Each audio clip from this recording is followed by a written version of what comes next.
Olá, caros alunos, sejam bem-vindos à disciplina Negociação e Arbitragem. Sou o professor José Carlos Belo e acompanharei vocês nessa jornada pelo mundo da negociação. Eu me formei em Administração pela UEMA, sou pós-graduado em Docência Superior e mestre em Educação pela Universidade do Estado do Rio de Janeiro, a UERJ. Tive algumas boas experiências na área de gestão, entre elas, atuei como gerente de projetos na FGV do Rio e fui coordenador do curso Formação de Tutores do EMANET por 2 anos.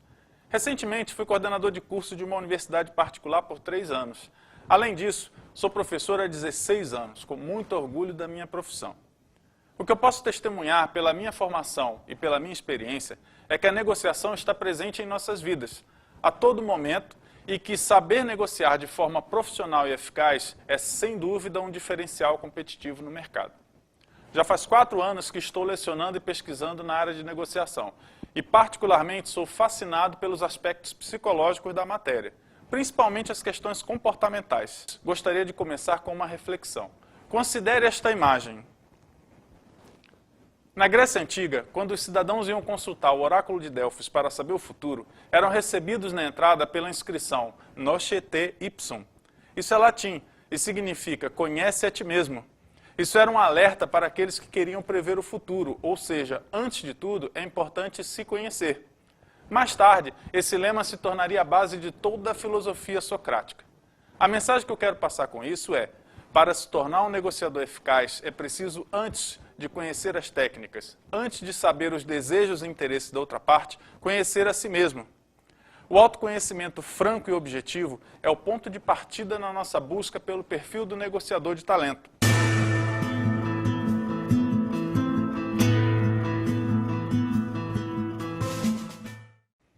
Resgatando alguns fatos históricos relevantes na evolução da negociação, percebemos que a negociação está presente desde as sociedades primitivas. Os avanços da agricultura e o surgimento do excedente de produção demandaram do homem primitivo a capacidade de negociar trocas com outros agricultores e outras tribos. O nascimento do comércio e o advento da linguagem escrita multiplicaram a necessidade da negociação. Com os fenícios, surgiram as primeiras formas de contrato. Mais tarde, com o processo de urbanização, se tornou prioritário discutir e negociar regras de convivência social, isto é, as leis.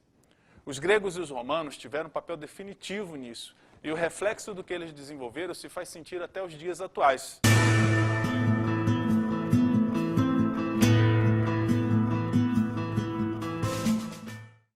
Assim, podemos registrar a evolução da negociação, a princípio como um dom, ou seja, um privilégio de poucos que já nasceram com aquela capacidade, baseada no acúmulo de experiências individuais, sendo assim, eminentemente uma atividade empírica. Com o tempo, com o aumento da complexidade da vida moderna, a negociação ganha status de competência, tornando-se uma matéria possível de ser estudada, aprendida e aperfeiçoada, mesmo por aqueles que não foram agraciados de nascença com essa habilidade. O autor Ivan Pinheiro, na página 15, ressalta que a competição pelos mercados levou ao reconhecimento da capacidade de negociar como uma variável crítica para o sucesso das organizações, bem como necessária a solução dos problemas sociais. Os problemas citados pelo autor dizem respeito àqueles provocados pelo crescimento do novo arranjo produtivo desencadeado pelo capitalismo industrial financeiro, ou capitalismo selvagem, como os mais críticos gostam de chamar. Isso sinaliza o papel crucial do negociador como alguém que não deve estar focado apenas nos resultados que a sua organização espera que ele obtenha, mas que esteja ciente das consequências sociais das suas ações. Outro ponto destacado pelo autor, e que está relacionado ao nosso curso, é a negociação no âmbito governamental.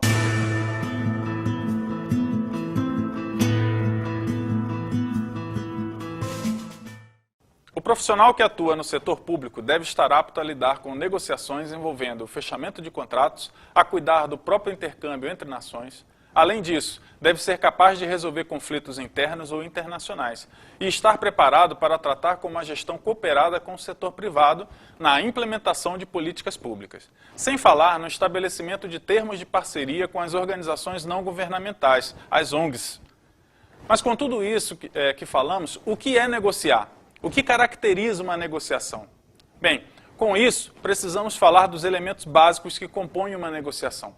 Toda negociação gira em torno de um objeto, que pode ser tangível como um imóvel, uma herança, um montante de dinheiro, ou intangível, como uma divisão de tarefas ou uma promoção. Disputando o objeto, temos as partes, que podem envolver tanto pessoas físicas como pessoas jurídicas. Essas partes possuem interesses divergentes em relação ao objeto, daí a necessidade de negociar. As partes apresentam determinadas relações de poder, que podem ser de mesmo nível hierárquico ou de níveis diferenciados. Um nível hierárquico superior ou uma vantagem estratégica podem conceder mais poder de barganha a uma das partes. Toda negociação chega a um resultado, que pode ser mais vantajoso para uma das partes ou pode representar ganhos mútuos para todos os envolvidos, ainda que a divisão não seja igualitária. Os sentimentos em relação ao resultado geram certo grau de relacionamento. Posturas muito agressivas em relação à defesa dos seus ganhos podem criar ressentimentos em nível de relacionamento que podem prejudicar negociações futuras. No próximo bloco da videoaula, falaremos da busca pelo equilíbrio na obtenção de resultados e relacionamento. E para finalizar, um elemento crítico em qualquer negociação é o tempo. Se houver prazos envolvidos, como a entrega de um projeto ou o cumprimento de uma tarefa, a balança de poder pode ser afetada a favor de uma parte que não esteja comprometida com o tempo. Suponha, por exemplo, que você foi transferido para outro estado e agora tem que vender às pressas o seu apartamento para se mudar. O curto espaço de tempo pode te forçar a vender o imóvel por um preço abaixo daquele que você desejava obter com a venda. Ainda falando sobre os fundamentos da disciplina, passamos para o autor Gonzaga Ferreira, que defende uma estrutura tridimensional da negociação. Essa estrutura, segundo o autor, é que irá determinar a eficácia dessa competência. Ela é composta por 3 fatores: o conhecimento, que o negociador necessita para tomar decisões e compreender os conflitos, bem como para a escolha das estratégias, a habilidade para uma interação social harmônica e a atitude, essencial na busca por soluções criativas envolvendo ganhos mútuos. Estes componentes devem funcionar de forma integrada em cada negociador. Isso nos leva a pensar em Sherlock Holmes, brilhante detetive criado por Arthur Conan Doyle, que ilustra bem a necessidade do profissional estar preparado para atuar na sua área. O personagem reforça que o trabalhador de talento é muito cuidadoso a respeito do que coloca no seu sótão cérebro, ou seja, é preciso alimentar a sua mente com todos os conhecimentos necessários ao exercício eficaz do seu trabalho. Com isso, vamos nos apropriar da ideia de Sherlock Holmes e lançar aqui o conceito do negociador de talento, como profissional que procura mobilizar seus conhecimentos, habilidades e atitudes a favor da obtenção efetiva de ganhos em uma negociação, sem perder de vista a importância da manutenção do relacionamento.